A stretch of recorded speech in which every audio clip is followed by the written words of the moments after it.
righty, thank you, and good afternoon, everyone. I miss seeing everyone, so it's great to be here this afternoon. And it's my pleasure, and I know we have this 2-minute. I'm just going to do a very quick introduction because you're here to hear Todd and not Phil. So it's my pleasure today to introduce University of Colorado's 24th president, Todd Saliman.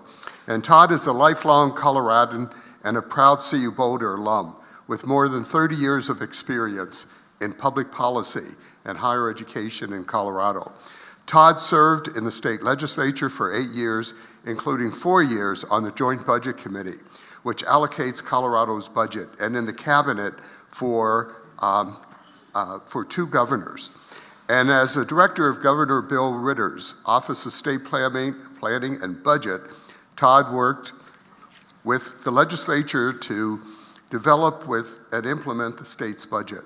And before being appointed president by the Board of Regents in 2021, Todd oversaw CU's budget and finance operations for more than a decade as CFO.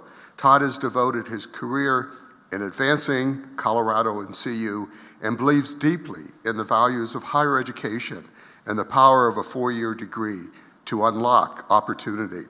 He's deeply committed to ensuring CU's 4 campuses reflect the diversity of our state and nation in every sense of the word, and are inclusive places where students, faculty, and staff feel valued, supported, and able to thrive.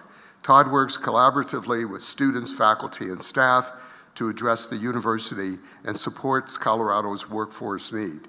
He and his wife, Michelle Siegel, also a graduate of CU, our CU Law School, live in Boulder and have 2 children, Max and Myra. So please join me in welcoming our 24th president, Todd Saliman.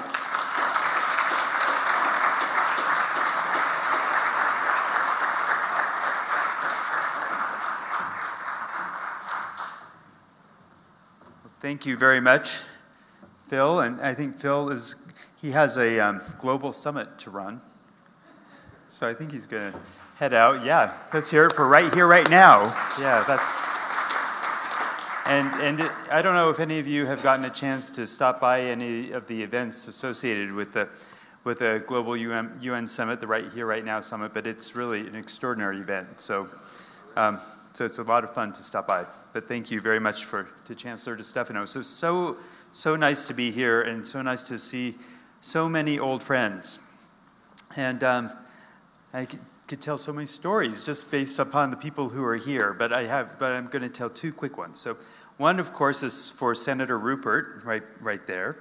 And so I was mentioning, so I was elected to the legislature in 1994, and my first day down at the legislature, it was Dorothy Rupert who took me down there, and she introduced me to all the legislative council staff, and they all thought I was her intern, because they actually did, and that actually stuck for quite a while. But anyway, so thank you to Dorothy for all that you've done for Colorado and for all that you've done for me. So thank you. And so the other thing is so fun to hear from the study abroad students and hearing about your scholarship. So I'm a proud recipient of a CU Boulder study abroad scholarship also. I don't know if it was from Rotary or not. Let's just say it was, it'd be a better story. And but that changed my life just as much as this job is changing my life. And so I wish you well in your travels, and I hope that you have a wonderful, wonderful experience. So I'm Todd Saliman. Oh my God, that's a big picture of my head there on the screen. So I'm the president of CU, and I thought I'd just talk a little bit about, just very briefly, because I want to have a conversation about the priorities that I'm focusing on as president of the university, and that Regents and I have really come to full agreement on, and that we are focusing on. I also want to talk to you really briefly about state funding and the cost of going to CU. So that's a lot of stuff, so I'm going to go quickly. So in terms of the things that we're focusing on, so we have this wonderful strategic plan that really sets a little bit of a roadmap for us of things that we want to be focusing on system-wide. But even within that strategic plan, we've chosen 3 areas where we're putting our primary work. One is in terms of graduation and retention rates for our students. So all of our campuses have space to improve when it comes to graduation and retention rates. We generally perform below our peer averages when it comes to graduation and retention rates. And that's a big challenge for us. It's not just something that we should be doing. I feel like once we enroll a student, getting that student across the finish line, that's almost a moral obligation for us to do everything we can to achieve that. The regents agree with that, and so do the chancellors. And if Phil was still here, I would give him a shout out because he's doing great things here at CU Boulder to really improve in that area. But that's one area of focus. We also have a gap between our graduation and retention rate for our total student population versus our underrepresented student population, and that's a problem. And so we are trying to close that gap while we're trying to improve our retention and graduation rates for all students at the same time. The other area that the regents and chancellors and I all are completely committed to and are wanting to direct resources to prioritize is diversity. And when I talk about that, I really think about it relative to our state and wanting to reflect the diversity of the state of Colorado at the University of Colorado with our students, our faculty, and our staff. And we don't, not in any of those areas. We come close to representing the diversity of Colorado with our student population at CU Denver, but that's it. We have a lot of work to do. And so when I think about how we improve in that area, I really think about two things. One is recruitment of students, faculty, and staff from diverse communities that reflect the diversity of Colorado, and that takes a ton of work. And the campuses are engaged in that space, and we need to be doing more. And as challenging as it is, because we have a long way to go, I think our bigger challenge is to make sure that we have a culture at CU on our campuses where people from diverse communities around the state feel like they belong, feel like they're welcome.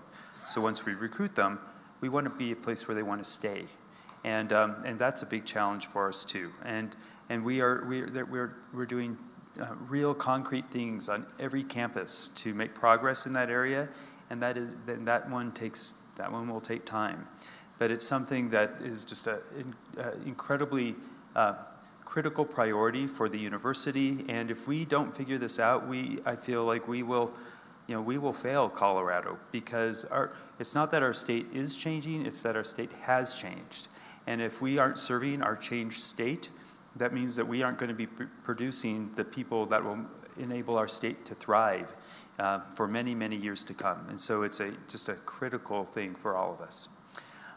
The last area that I wanted to talk about that we're focusing on is really supportive of all of this work, and that's outreach. So we have been doing lots of work traveling around the state to every corner of the state to hear from the people of Colorado what they want from us, but also to talk to them about what we are doing here at CU Boulder and at all of our campuses in the CU system. We talk about the incredible things that we do at CU Anschutz, and when we say that we change and save lives, it's not just a tagline, right? It's something we actually do. And we talk about all that CU has to offer. And I think that we need to do that more. What I've learned is that people think we're awesome, but they're not exactly sure why.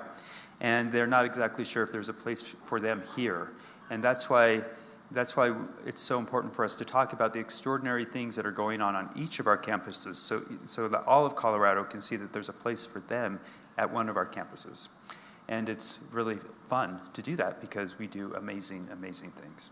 So those are the primary things we're focusing on, and the clock is ticking really quickly. So I'm going to ask you to put the slides on the screen real quick, and I'm going to just skip to the one that's the most fun. Okay, so if you could. Okay, so I'm going to skip this, but we have a huge impact. Okay, let's go back one more. I can't help it. Let's go back. So this is an amazing thing. The annual economic impact of the CU system in our state is over $13 billion. And we are the state's third largest employer. And you can see how many jobs are supported here at the University of Colorado system. We have over 65,000 students system-wide. We are an extraordinary player in the state. Okay, next one. Of course, I can't do anything without talking about state budget, but I'm going to skip it. But the punchline in this is that we need more money. And we're lobbying at the state legislature this year to try to get that additional state funding to help us tread water, help us pay our employees, help us cover benefit costs, and help us cover inflation. Those three things are really expensive this year because of inflation. And so we have a long road on that, and we will be lobbying the legislature with our wonderful friend Junie Joseph.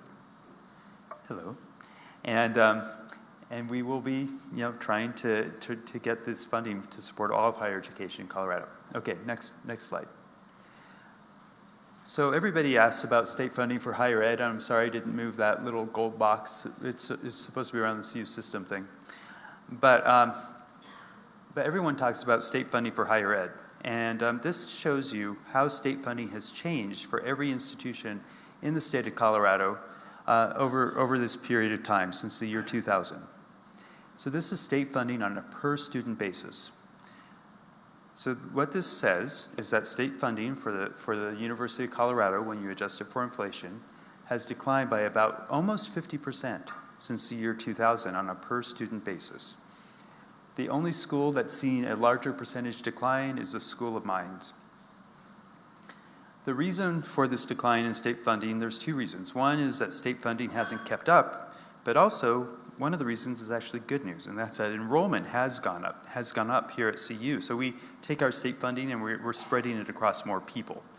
So that's actually good news, but ideally it would keep up, right? And it would at least be flat.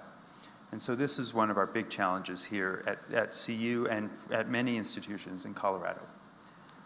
And when you talk about, next slide, when you talk about CU Boulder, what does that look like? So what this shows is CU Boulder's peer institutions around the country, and it shows tuition, revenue, and state funding per student. And I'm at a weird angle, so I can't see to the end, but you can. And so that's one of our challenges here. It's actually an extraordinary thing how CU Boulder has remained nationally competitive and has actually thrived in so many areas given this challenge. And so when we hear about these funding cuts that are happening in other states, those happened here many years ago. And so we've had to figure out how to be resourceful, how to be creative, and learn how to thrive in a challenging economic environment. And then lastly, if we go to the next one, this is the fun one, and you could slip to. So one of the things as we're traveling around is we talk about the cost of going to college. And what we have found in every corner of the state, and I mean every corner of the state, no one knows it gets this right. And everyone thinks that it costs more to go to college than it actually does. In fact, the closest anyone has ever come to guessing the actual cost of going to CU was someone who guessed that an amount that's double the cost of going here. And that was someone in a community where most of the students are very low income, where the cost would have actually been much, much lower. So one of the things that we've built over time is this tool that's on the internet, and we can send you all a link to it. It's a little hard to see up here, but it's a little tool for people to see how much it would cost to go.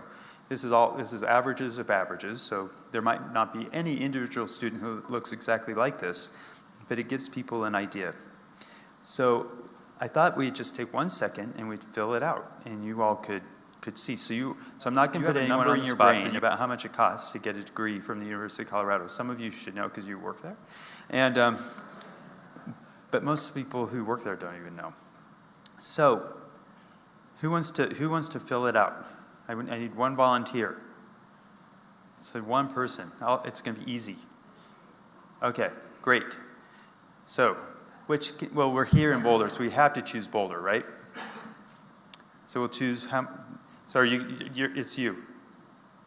Who's the person? You. Okay. Okay. Great.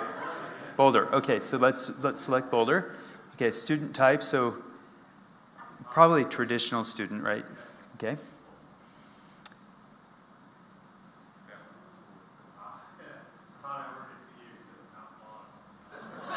Yeah.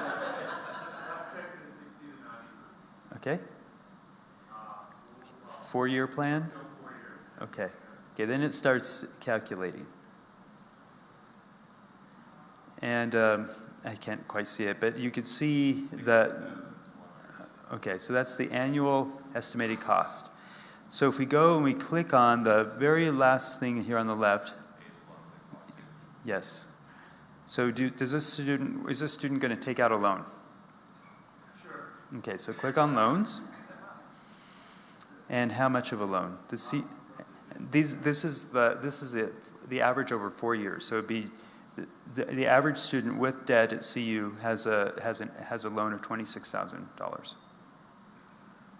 Do you want to choose that one, or do you want to choose? Okay. So there, what it shows you now, and I can't quite see the numbers, it says what the estimated annual or monthly student loan payment is for that student upon graduation. And then in that bottom right-hand corner, it says what the annual cost that student is going to be paying while they're attending, that student and their family. And then it gives you the ability to go in here and fiddle around a little bit. So if you go up, go to that aid, loans, and college savings thing. That's where we're at. Right, I'm sorry. That's where we are. Okay, the fun one is transfer credits. So go up to employment and transfer credits. So we hear a lot about transferring credits. So if the student had some AP courses or community college classes, then they can take them to CU. So let's click on transfer credits. Will that student bring transfer credits to the party? Let's do 15. 15, okay. And so you see the price change. And so this is a tool that we've developed so that people can put themselves into here and they can get a rough idea of what it would cost to go to the University of Colorado Boulder. And then what's really fun is that you can go up and change campuses. So if you go up and you select Denver, did the numbers get bigger or smaller?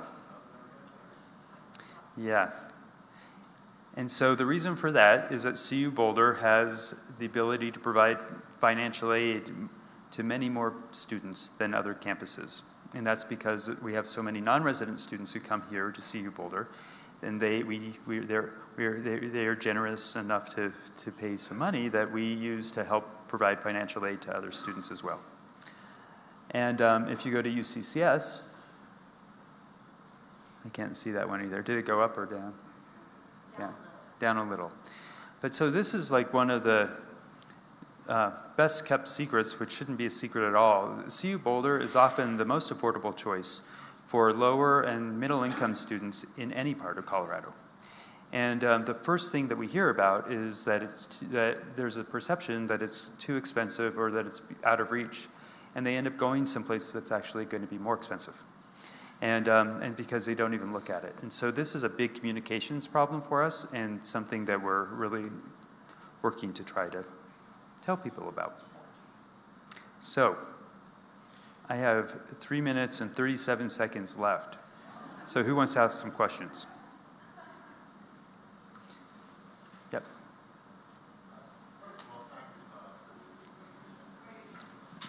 Sure.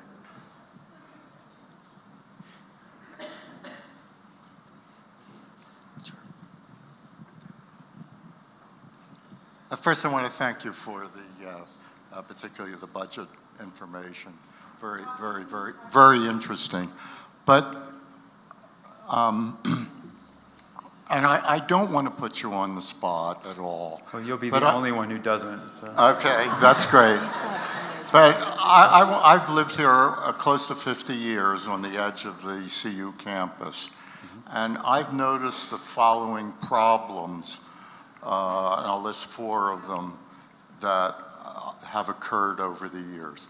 I'd like to know if you perceive of them or the regions perceive of them as problems, and if so, if there's anything that you can share that they're doing about any of these things. And again, just whatever you're comfortable in answering. I don't want to put you on the spot. When I came here in 1973, the population was about 10,000. I think it's quadruple that now on the campus. So the first question is that a concern? Will there ever come an end to the number of students? Secondly,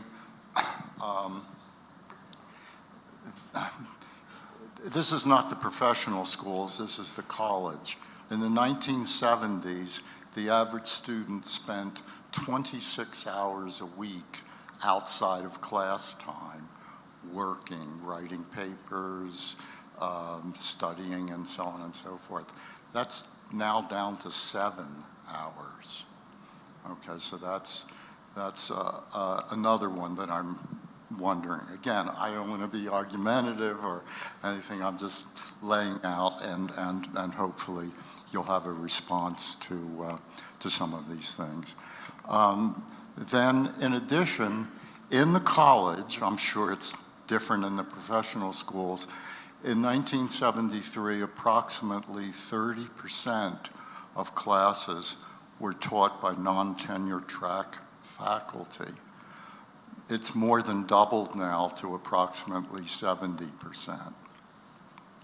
And then the fourth thing is, one of your predecessors, George Norland, who named a library after him, warned in the late 1930s that this professionalization of football was going to work to the detriment of academic and intellectual life at the university. Last week we read in the New York Times that CU was a part of a program with an online betting service so that every student that signs up for it, CU will get $30. And that's all I'll say. Okay. Pick your favorite question, because other people want to ask questions. Okay, so I will Whatever answer those real quick. Whatever he wants. So the first one in terms of growth at CU Boulder. We do these annual forecasting presentations for the Board of Regents, and a few months ago we presented to them estimates of enrollment growth on all of our campuses. So CU Boulder is estimating an enrollment growth target of about 0.5% a year starting next year. And so it's pretty modest growth, and our hope and the goal of the Chancellor is that all of that growth can be achieved through improving retention rates. And so that's, and they are projecting 0.5% growth in the student population every year for that entire forecast period, which was 5 years. So that's that question. The second question, in terms of time spent outside of class studying, I just don't know the answer to that, and I can't answer that. So it's a good question, and if Phil was here, he could speak to it. He's not, so I can't. Your third question, I have athletics in my brain, but no. Untenure, yeah. So that's the story about that. It was a story on the screen, right? And so that's just all about money. And the fact that we are funded at a lower level than other states means that we can't afford to hire as many tenure and tenure track faculty as other states, and it's a challenge for us. And I actually think CU Boulder, when you look at how universities across the country spend their money, CU Boulder takes a larger percentage of their pie to put into that priority. It's just that the pie is smaller, and so it's not as much money. And that is a challenge, and even the tenure and tenure track faculty and the and the instructors that we have too. There are lots of words for different types of faculty, but one of our challenges is just paying them all at a market rate, and so that even the ones we have, we struggle to compensate adequately. Lastly, in terms of athletics, I actually think athletics, when we're doing, I mentioned these outreach trips that we do, the first thing most people talk to me about is athletics, and they talk to me about, it's usually football, sometimes it's basketball, but it's like it's the icebreaker, and it's it's how they see us, and it's how they often, it's what gives them space to hear about the incredible things that we're doing here at CU on all of our campuses. So I actually think athletics is a wonderful tool for us to be able to communicate to people of Colorado and nationally about the other incredible things that are going on here. And and I know that there are lots of opinions on that topic, but I actually look at it as a positive resource for us. You bet. Hi, Todd. Doug Rutherford. Thank you for joining us at Rotary today. I think you have a room full of CU fans here. I am a father of 4 kids, and when you're going through the education estimator, that was very enlightening to me. One of my kids is a senior in high school, and she's looking at colleges, and what she wants, not to be totally superficial about this, she wants to go to school with a good football team. Right? And I know athletics now is a segue for you, so just one question for you. In your opinion, as president of a school, how important is that to be competitive at football for the school itself? I know the football generates the majority of the budget, the net profit for the athletic department. But just as a question, I'm sure a lot of us are there on Saturdays, right? And how fast and how far the program has fallen in a single year. And just what is the plan to do something about that? Thank you. So thank you. I think it does matter, and thanks to all of you who do go on Saturdays. I suspect a lot of you have been leaving early on Saturdays too. But I want those to be. We all want that to be something where you want to come and you want to stay, and it's fun and it's exciting and we win, right? And so I think it does matter in terms of the perception of CU in our state and nationally. It does have an impact on enrollment. If you ask me exactly what that impact is, I don't know. And honestly, I'll never be able to answer that question accurately. But what we do know is that it is in the brains of students as they're looking at it. So to me, improving in that area is a critical priority. It's something you all have read about. You probably read about it all the time. You can read about it right now if you get out your phone, right? We're in the paper all the time, but it does matter. In terms of the work at the university, I mean, it obviously has an outsized effect on the perception of students and the community versus the total amount of work that's going on at the institution. Our job is to educate students and to do extraordinary research. That's our job, and that's where nearly all of our resources are focused. But the fact that you asked that, and the fact that you asked that, I mean, that's how it always goes. And so it matters, and people are paying attention, and we need to do what we can to be better.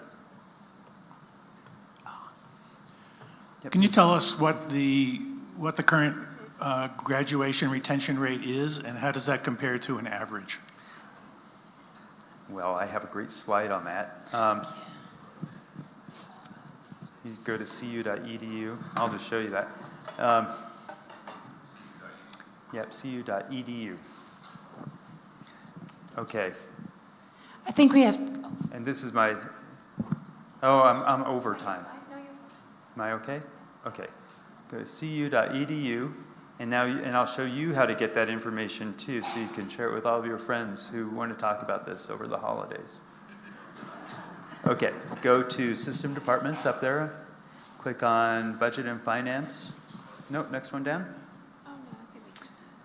Go over to, actually, you know what? I'm going to show you a different way to get there. Okay, go backwards, sorry. This is what I always do. It's annoying. Okay, so let's scroll down, see that strategic plan thing. Okay, click on the one about, visit strategic plan website one. Yeah, we'll wait in a second. Yep. Okay, scroll down, sorry. Okay, strategic plan metrics, go, the one over there all the way on the right. Okay, lots of things that you can look at here. That upper pillar one, click on that in that box there. Yeah. Okay, look at all this awesome stuff. Graduation, did you want graduation or retention rate? Okay, so let's look at retention rate. So there you have it. Is that 4-year, or you scroll up to look at the very top, no, the other way. I can't quite see. That must be 6-year retention rates. No, I'm sorry, this is retention rates, not grad rates. So there you have it. Those are our retention rates. And if you scroll down, we have it for through various other lenses too. This is for underrepresented students compared to our total student population.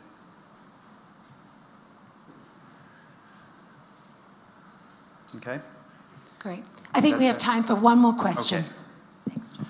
Thank you for being here, Todd. It was interesting to me when you were showing the budget stuff that it actually was more expensive for students to go to CU Denver than Boulder. That was the result of that. And yet, I think earlier you had said that in terms of diversity, CU Denver is much better than Boulder. And I'm trying to figure that out. I mean, is it related to the cost of living that in the Boulder area that creates a problem? I mean, I think you said that the student diversity in Boulder is getting close, but it must be more faculty, staff, and so on and so forth. So does that relate to the cost of housing and all, just the cost of living here in Boulder that's creating a problem for the diversity is my question. Sure. So student diversity at Boulder isn't close. It's close at CU Denver. And your first point is exactly right. So CU Denver has very little on-campus housing. They have a large commuter student population. So a lot of those students just live at home, or they work, and they don't go to school full time. And so because of that, if you don't have to pay room and board because you're already paying that as part of a family, then tuition at CU Denver is lower. But if you're a full-time student living on campus, and you're lower or middle-income student, Boulder's probably cheaper than CU Denver. CU Denver, we'll often hear though, has a culture that feels like it's a more accepting place where people from diverse communities feel like they belong in a way that they don't always have that perception here. And so that's something that CU Denver has figured out to a larger degree than our other campuses, and something that we want to achieve here at CU Boulder also. Thank you, Todd. We so appreciate you being here. And I neglected to introduce Cheryl Kissling. Cheryl is with the systems office and probably does a little bit in keeping us all in control. But thank you for dispelling the myths, for giving us a taste of reality, and for all that you do to support CU and everything really to look for the dollars and cents and shake the trees and the legislators. And so thank you so much. I did mention that we were going to do a tag team, so I'm tagging to Kitty, and she'll finish the thank you for us. But thanks so much. Well, there is a reason that we're doing this together. We are cousins by marriage, after all. Boulder Rotary has been working for 35 years to help stamp out polio.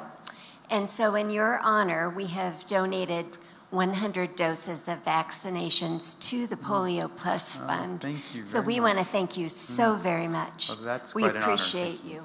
Thank you. I appreciate you all. So thank you. Thank you.